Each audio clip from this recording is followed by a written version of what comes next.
This edition of the Impact Podcast is brought to you by ERI.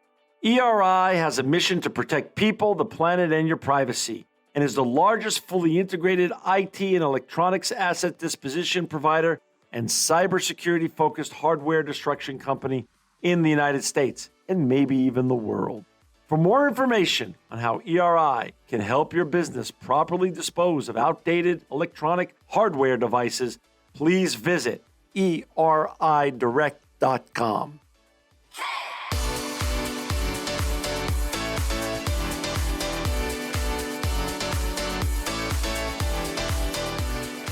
Welcome to another edition of the Impact Podcast. This is the first edition in January of 2022 of the Impact, and we've got two very, very funny and special guests with us today.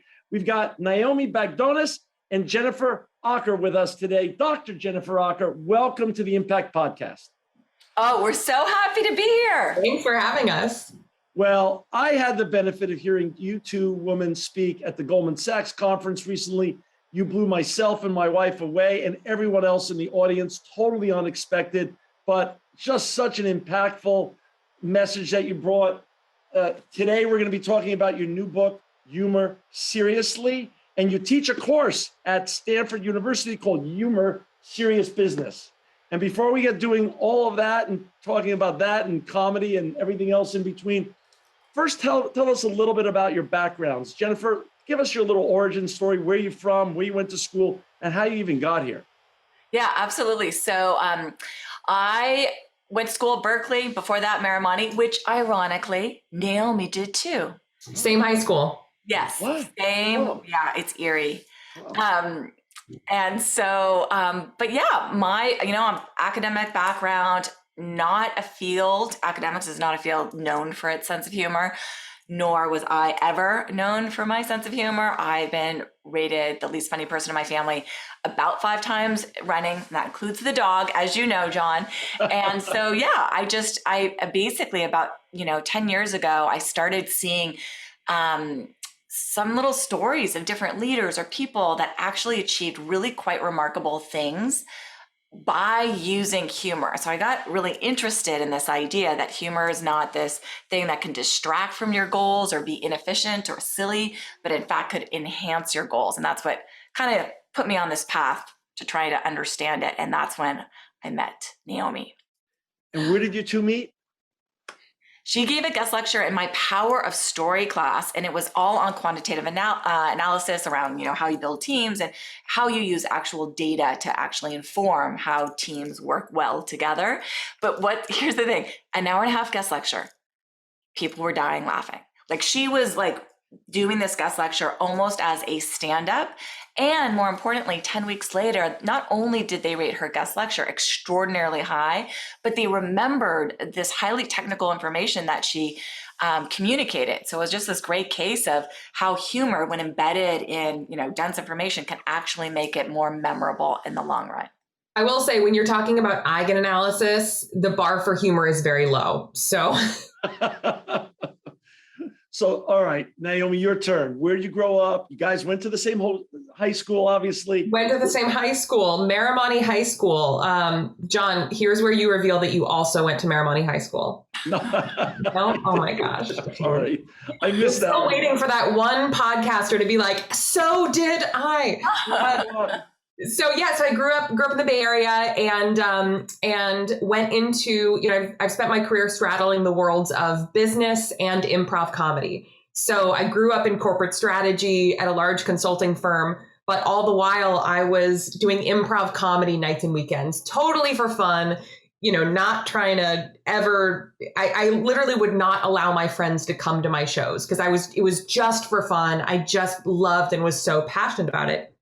And, a couple years into my career, I was in my mid-20s and came to this realization that I was basically leading a double life, where at work, I was professional. I was, doing really well, climbing the whatever corporate ladder I was on, but I had no semblance of a personality. I was having no fun, and I basically had no good friends at work. And that was early in my career. And so I sort of started coming to this realization and wondering whether I could merge these two worlds. And I was really lucky. I was in this incredible group doing creative work within Deloitte, and the group was so supportive of this. I worked with people who brought their full selves to work and sort of modeled what that looked like. And so I started merging those two worlds, building really good friendships at work, and sort of coming to this realization that actually there's incredible power at the intersection of humor and business. So I went off to business school at Stanford. And that sort of became my mission after business school, after meeting Jennifer and realizing we really had this shared passion around it. And when did you both start teaching this wonderful course, Humor, Serious Business? 6 years ago? 7 years ago? What is time? Dates. What is time? Yeah, it's now been running for, let's say, 6 or 7 years in the business school. Most likely 8. 2 decades it's been running at the business school at Stanford. So it's 20 years in the making. And how popular is the class? Like how? Not at all. Yeah, no one enrolls. It's just us at the front of the room by ourselves mostly. Just like Naomi's improv cricket. No, it is. It's surprising. The first time we taught it, filled up the class. Second time, it kind of was oversubscribed. Then we built out 2 sections. Now we teach it online. It really has blossomed. And I think part of it is that right now, especially, the world needs humor. It's also an incredible tool for leaders to lead in more authentic and effective ways. There's a large-scale study that recently came out that showed that since the pandemic, 89% of these respondents said their life was getting worse, and 85% said their mental well-being was on the decline. And so it's in these moments right now where humor is not just a nice to have, it's a mandatory thing, and it's really a secret weapon, especially for leaders who really want to navigate a very new, way of managing teams. Yeah. And I'll add to that, in all seriousness, our course at Stanford has become a really important part of the curriculum and part of recognizing what it takes to be this new type of leader. That, it used to be that leaders needed to be revered, and now more and more they need to be understood. They need to be seen. We need to have vulnerability from our leaders and even humor. So, by the way, our course, as you know, gets the same academic credit at Stanford Business School as financial accounting, which is truly, truly not a joke. So that's, so that's the journey we've been on and where we are now. And because of the new world that we live in, is it both in person and people can also log in and watch it online as well? Well, we do have a TED Talk coming out. Really? Yes. When? I know. It's surprise. This is a surprise. It is a surprise. All right, for our guests right now, we told John this, so it's not a surprise. But yeah, and so people can get online glimpses into it. The class itself is, anyway, the TED Talk basically condenses a 10-week course into 10 minutes. Wow. How hard was that? Ridiculously hard. We slaved on this for like 6 months. Is that right, Naomi? 6? Yeah, we've been asleep for 6 months. Yes. And we had coaches, amazing coaches that helped us as well. So we were very spoiled, and yet it still took 6 months. Where did you film it? Monterey. Yeah, Ted was back in person this year in Monterey after a couple of years off. Wonderful. And did it turn out the way you wanted it to? Obviously preparation's one thing, but then post is another. Are you happy with it? Well, I broke my leg 2 weeks before. My femur, I broke my femur. And so I had a super sexy cane. A cane, I kid you not, it was a cane. So Naomi had to like prop me up, but except for that part. We had backup plans for if Jennifer started to go down, I would like nudge over and catch her and we would continue. What were you doing, unless you have an NFL career that you're going to now reveal to us? How did you break a femur? Yeah, it was an e-bike that basically, anyway, it was. Okay. It was sad. Okay. Although it does bring up this really good point, which is at the end of our class, we do these things with our students. We have them write this signature story, something that was hard, it was meaningful, it was not necessarily fun. And then we have them change their story in 1 minute and make it a comedy. And so we call this a levity reframe. So you take, something bad and you actually reframe it as a comedy. And so that's what I did when I broke my femur. And it was truly hysterical. Like when you look at life in that way, it's easy to live on the precipice of a smile, which is really what the focus of our book is. Not about being funny. It's just about how do you look at life and live on the precipice of a smile.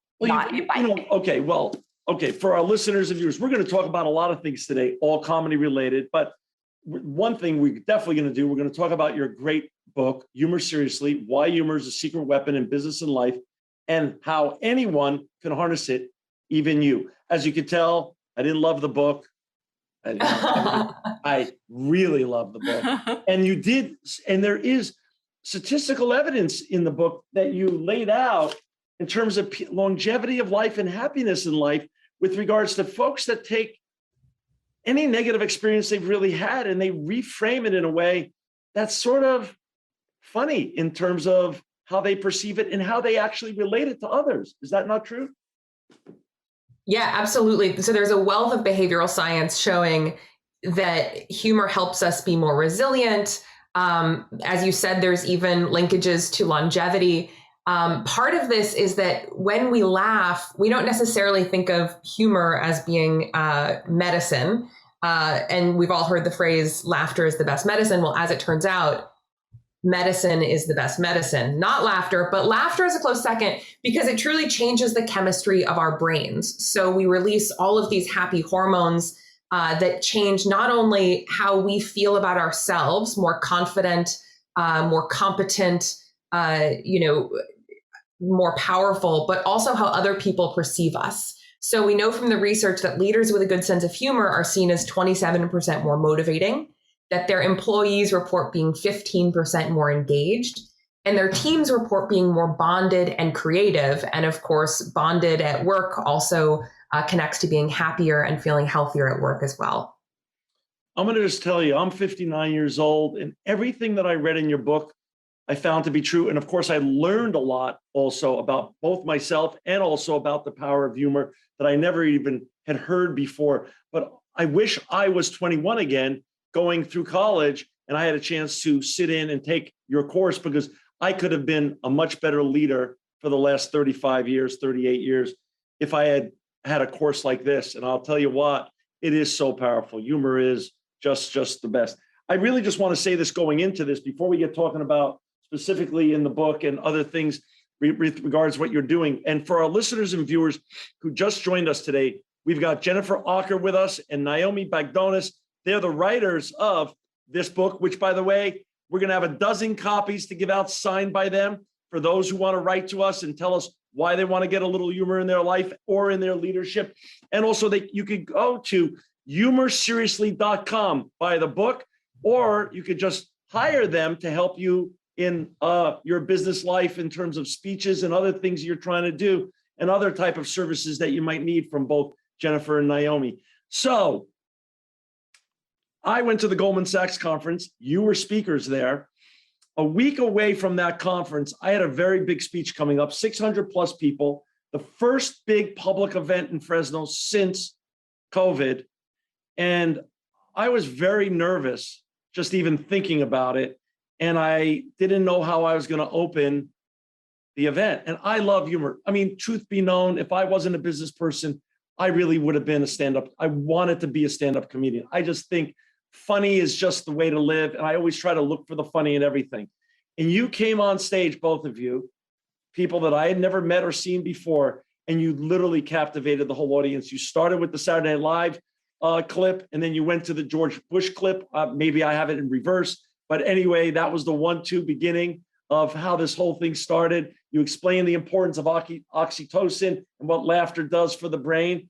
And you made me feel so much more confident about how to open the next week and how to get the audience on my side. And I'm just going to tell you, you are a blessing for me. And I'm so thankful because that speech went very well. But it's not because of me. It's because of both of you and what I learned just in that 45-minute discussion that you put on at the Goldman Sachs conference. So if that's not an advertisement for how brilliant you both are, nothing is. Can you share how you opened, or is it too specific to the audience? No, it's not specific to the audience. And in fact, it's going to be, you got to be like you talk about in terms of radical truth telling and things of that such. So Fresno is a very red community, generally speaking. And I'm a native New Yorker and I'm very progressive. And there's photos of me online with Obama and all that other nonsense that comes along with being a progressive and a political advocate and things of that such. So there was nothing funnier to start the whole show with than I just used your George Bush clip and just said, I'm very nervous to be here today. And it's not easy to be the first speaker in Fresno after 2 years of no public events. And people didn't know, did they come with masks, not masks? And the whole crowd just wanted to be together. And I said, listen, I'm not the only one who sometimes, gets nervous before they have big public speaking event. And I just framed it up and showed that.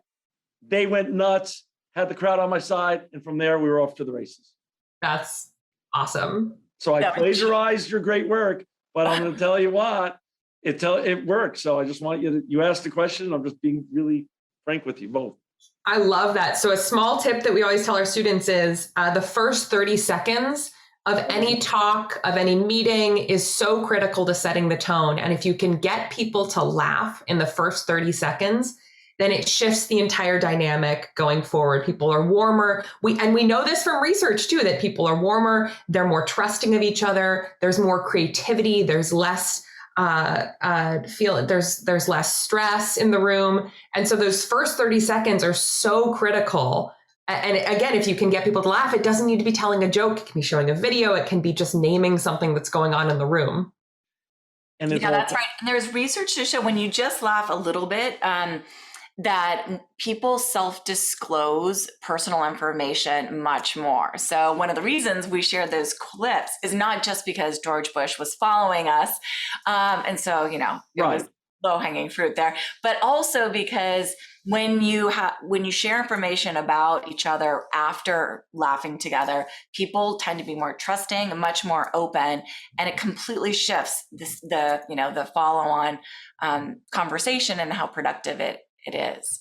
That clip was just, tremendous. And it got the whole room on the right side of the whole fence. And from there, it was really easy. And so I just want to say thank you both. That really helped me a lot. And like I said, then reading your book, I learned so much more. And I'll tell you what, there's nobody who's watching or listening to this podcast today that can't learn from reading your book and become just a better leader, a better family member, and just a better part of any organizations you're part of. To smile a little bit more and laugh a little bit more and make fun of yourself. There's no better way to live life. And this book shows you how, and shows you how to do it well. Let's go into the book. When did you come up with, you're doing this great course, you have a consulting business, and when did you come up hey, we've got to put this into a book?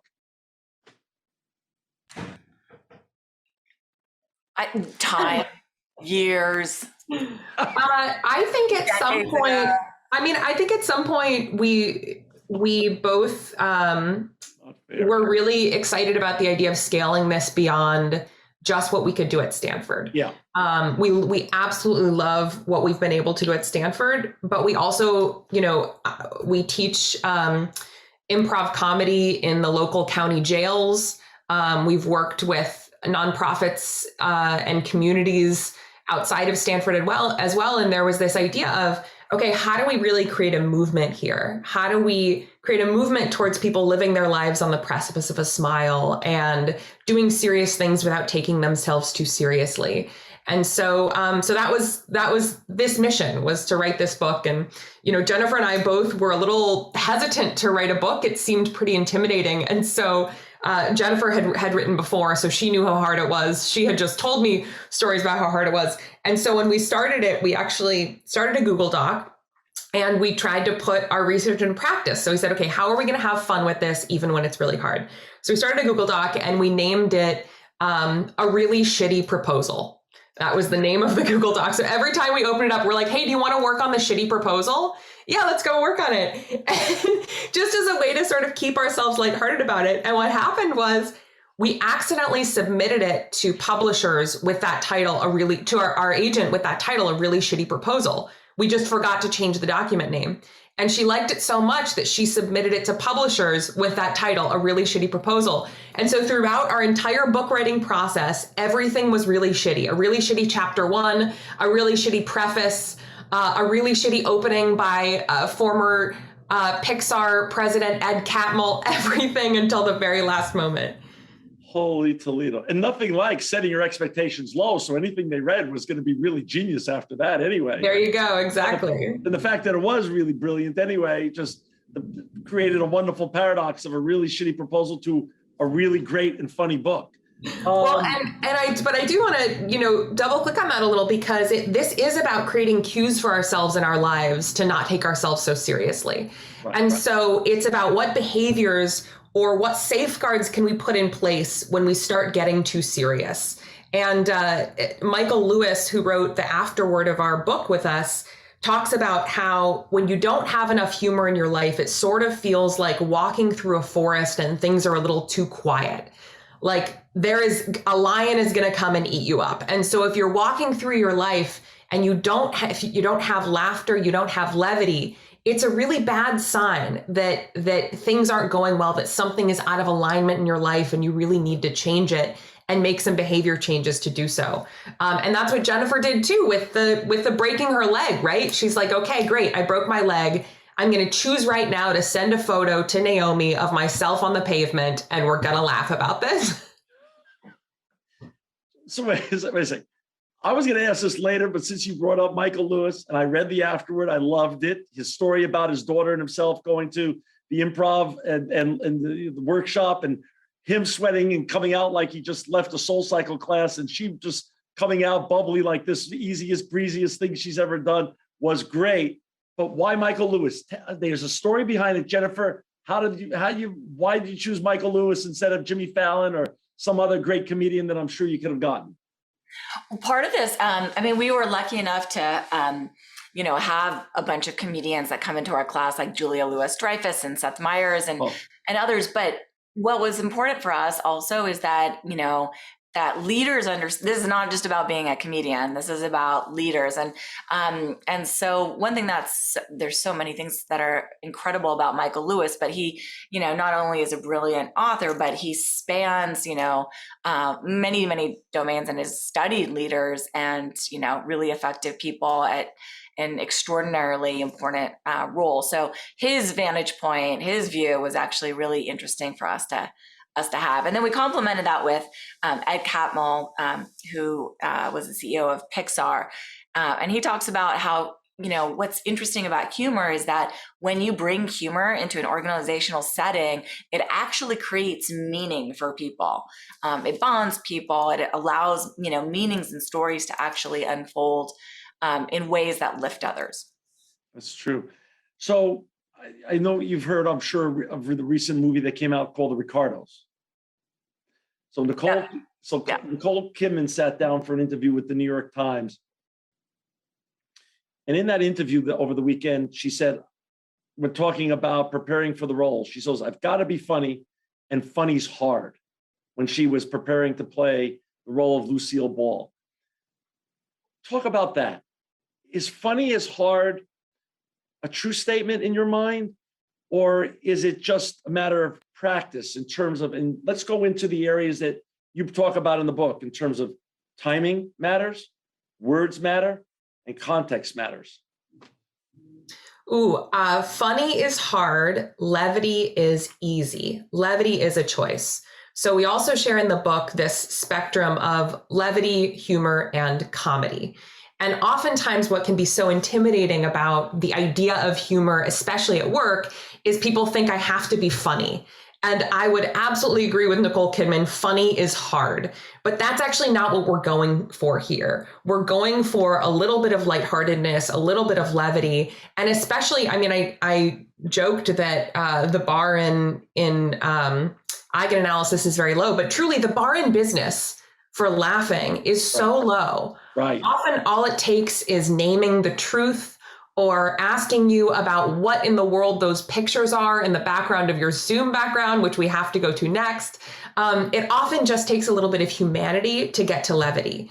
And the one tip for getting a little step further to humor is to just notice what's true. Don't look for what's funny in your life. Notice what's true. And mining that truth will get you to authentic humor that'll connect with other people.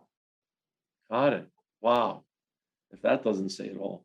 Okay, now what's in the background? That's my wife of 37 years who saw you up at Goldman Sachs. And those are my two children, both much funnier than I am. They're both lawyers. These photos were, this was painted in about 14 years ago, this artwork. It's been in my office just like this. And those have been on my wall for 14 or 15 years. But when this whole Zoom thing started, I just started the Zoom thing and it just ironically turned out to be my background. So, and everyone seems to like it. So, and my kids are very supportive. When I told them that I was doing this interview and they, I've had this, first it was a radio show starting in 2007, which evolved into a podcast because of course, podcasts didn't exist in 2007. They asked me about, I told them this interview was coming up and how excited I was because I just love comedy. And they said, Dad, that's great. They said, how's your listenership? I said, it's up. And so they called my social media guy who they're friends with, and they asked him, what are the dad's numbers? And they said, he said 40% in 2021, the numbers were up 40%. So they wrote me a card for Christmas saying, Dad, it's so great. You finally hit 14 listeners and we wish you well in 2022. So that's where they are. And that's how we sort of live our life. So. No, I thought that. Okay, so we have to talk about humor styles next because we got to talk about humor styles in your family. Humor styles in my family is, it's got to be self-deprecating because my kids jump on me all the time. They're both so funny. My wife's not funny at all, but she likes to, but she likes to make jokes. And then she goes, I'm not the funny one anyway. John's going to do the joke. So. Oh my God. I was giving a little mini lecture in my daughter's second grade class many, many years ago. And I ran out of material because second graders consume material much more quickly than MBAs. They're like, yeah, we got it. Right. Moving on. So at the end of my lecture, I said, humor. How many of you think you're funny? Everyone raises their hands. And then I asked, tell me who you think is the funniest person you know. Everyone except for one person said their dad or their brother. It was horrifying. Wow. And then I decided to write a book on this with Naomi. But Naomi mentions these idea of humor styles. One of the biggest breakthroughs we had was that people think this is about being funny, and it's not. It's about having a humor style. And there's 4. And you can go to humorseriously.com to take the quiz and have data share with what you are. But we have a sense of what you are, John. So we'll guess at the end of this, but you can guess first. First is the stand-up. They're bold, they're brash, they're unafraid to ruffle a few feathers to get a laugh. There is the sniper, edgy, dry, sarcastic, masters of the unexpected dig. Then there's the sweetheart. They're earnest and honest, and they often use humor to uplift others. And then there's the magnet. They're a little silly, a little more physical, more charismatic. They're the people who light up a room when they come to a party. So what do you think you are primarily? Magnet? I think so too. You're also extroverted, right? Yeah. You seem extroverted. And so, yeah, I bet you would have also maybe a secondary dimension of stand-up. Naomi, what do you think? Exactly the same. Yeah. I think that you're a magnet, but that New Yorker energy really pulls you towards stand-up and sniper every so often. Here's my wife's version of humor. She tries her best. So it's 1986. We're at Newark Airport. No one's in the terminal. And we're waiting for my daughter to arrive. She's 8 or 9 months old with my brother who's bringing her back from California. And who strolls into the terminal? It's the middle of July and it's a hot summer night in New Jersey, but Bill Murray. And he's licking an ice cream cone. And you can, and now Bill Murray was at the height of Bill Murray-ness, and he's still, of course, who he is. But and she goes, I'm going to go ask him for his autograph. And I'm like, oh boy, how can this go wrong? Can't really go wrong asking Bill Murray for his autograph. So my wife walks up to him and she says, come with me. I want to ask him. And so I sort of sheepishly go alongside. And finally she goes up to him. She goes, Mr. Murray. She goes, Mr. Murray, can I just have your autograph? She goes, and by the way, I loved you in the movie Fletch. That's how that goes. And Bill Murray didn't even know how. He thought, because of course his arch rival at that time, coming out of Caddyshack, was all the, probably much more made about it than it really should, was his competition and sort of adversity with at that moment with Chevy Chase. So he sort of laughed it off. So he says, give me something to sign and I'll sign it. So the only thing she had was a check. So he turns the check over and he writes, "Merry Christmas, drive safely home." And Bill Murray. And that's how he did. Middle of July, Merry Christmas. Bill Murray. Sorry, oh my gosh. She tries. I thought you were going to say you signed it Chevy Chase. Oh no, he should have, but it's great. Now, listen, what other takeaways do you want? Obviously, the bar is low in business. I so agree with you. Levity brings us together. Talk about what you do for folks like me that have to go do speaking engagements and want to open and be funny, but be contextual and timely at the same time, but get everybody on their side. How do you coach them? How's that part of your practice and even this book? How can you make us better in terms of opening so we get the crowd on our side? Yeah. So if someone comes to us and says, "Hey, I've got this talk to give, please help me be funny, write jokes," we turn right back to them and say, "Great, put the talk away. Tell me what's true for you." So it's literally just helping them mine their life for what's true. So I would ask you things like, "All right, John, tell me about your last 5 days. Tell me about the holidays. Tell me about what your dynamic with your kids is like. Tell me a little bit about your wife. What's going on at work? What are you most energized by? What are you most drained by?" And it's in mining those truths from our life that we find material that's going to land in the moment. So one example is a CEO that we work with came to us the other day and said this, and so we said, "Great, tell us some things about your life, and also what strategic message do you need to get across right now? What tone do you need to set?" Right. So his tone was he feels there's incredible distance between him and his team, and that he walks in the room, people feel nervous. He wants them to see him as more of a human. Right. So how do I be a little self-deprecating, have them feel safe around me? So he gave us some information about his life, like the fact that his kids never listen to him. And this is like a real problem in his life. So he came in and he opened his all hands and he named the fact that he wants people to feel comfortable around him. Like, come talk to me. And just so you know, it may seem like I'm the CEO in this room. When I walk in this room, I'm CEO, but when I walk out that door, I'm the executive assistant to 2 teenage girls. And then he went through all of his responsibilities as executive assistant. I cut the crust off all of the sandwiches. I'm a professional Uber driver, all these things. And even though, again, this isn't funny, perfect comedy, but it's humanity. And it's a little window into his life that got everyone in the room laughing and also feeling a bit more comfortable with him. So that's the biggest takeaway for people who have an event coming up, they want to be more human, is first think about what's true for you and also what's going to be true for others in the room. Love it. I love it.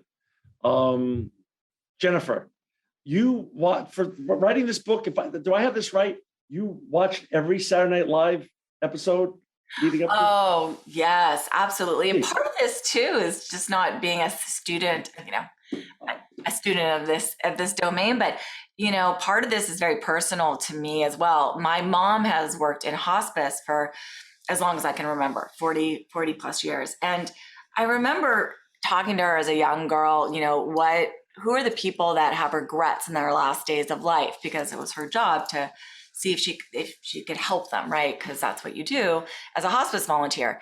So, and I remember her sharing, the types of people that had so much joy and no regrets versus those who had regrets. And the regrets really kind of were bucketed into a few areas. One is bold. People often mentioned they wish they had been bolder and traveled more, changed more, took more risks. And then another was authenticity. People wish that they had been just more authentic in life and listened less to what others had said and more to what they felt to be true.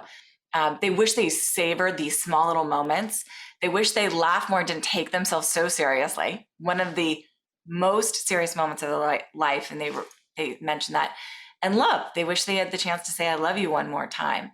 And And what's really powerful is that all of this work of the neuroscience, the social science, all of these things that Naomi and I have delved into over the last decade, it's revealed that not only is having a sense of humor and not taking yourself too seriously would it allow you to mitigate that one regret, it really allows you to mitigate the others. Because when you you have this like sense of humor, a mindset of levity, you're able to take the, bolder risks. You are, by definition, as you already mentioned, you feel more authentic. You can read the room better as well. You, by definition, have to be present because you're looking for these small truths that actually can make you smile in each day.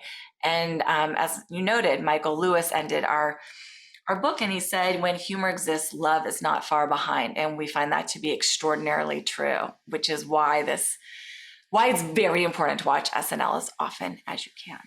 Favorite skit? Go. What was your favorite skit ever? Oh my gosh. Cowbell. Oh, Yeah. Cowbell's I'll great. just stick with that. And Naomi, favorite skit? Oh, I don't think I can name a favorite skit of all time, but recent favorites are Iceberg. So Bo and Yang being the Titanic iceberg. Right. I will always love Totino's, the Totino's commercial. The high school play where Will Ferrell is the teacher and he's casting it. Too many to mention, but those are some recent favorites. Well, listen, I know we're up against a time limit here. For our listeners and viewers who want to learn more or potentially hire you to help them get better at this in business and in life, they could go to www.humorseriously.com, or they could buy your book, read it like I did. You could also write to me and potentially win a free copy signed by both Jennifer and Naomi. But this book is great. You can buy it on Amazon.com, on their website, Barnes & Noble, and other great bookstores close to you. Naomi and Jennifer, both of you are amazing. I could spend 3 hours just chatting with both of you. You are doing amazing and important work. I'm just grateful for your time. I'm grateful that you came to Goldman Sachs and spoke. And I can't wait to see you again in person and listen to what you're up to, because I think you both are just doing such important and impactful work that's so underrated in society and in business that I think is big future ahead. And I hope you come back one day on the Impact Podcast. Thank you, John. Love to. And yeah, thank you so much for having us. And you can tell Courtney and Tyler, right? You can tell Courtney and Tyler that 2 more regular listeners, they might have noticed, have been added in the last couple of months. So I think we're up at least 20%. Thank you both for everything. And seriously, I really want you to come back. Also, January 13th, your TED Talk comes out. Listen to their TED Talk. If you can't make it to their Stanford class, which most of us won't be able to unless we're a student at Stanford, listen to their TED Talk that comes out that Jennifer did while she had a broken femur. All right. Thanks so much. Thank you both for everything. John. Be well. Have a great 2022 and way beyond. Thank you. You too. Bye. This edition of the Impact Podcast is brought to you by Engage. Engage is a digital booking platform revolutionizing the talent booking industry. With thousands of athletes, celebrities, entrepreneurs, and business leaders, Engage is the go-to spot for booking talent, for speeches, custom experiences, live streams, and much more. For more information on Engage or to book talent today, visit letsengage.com.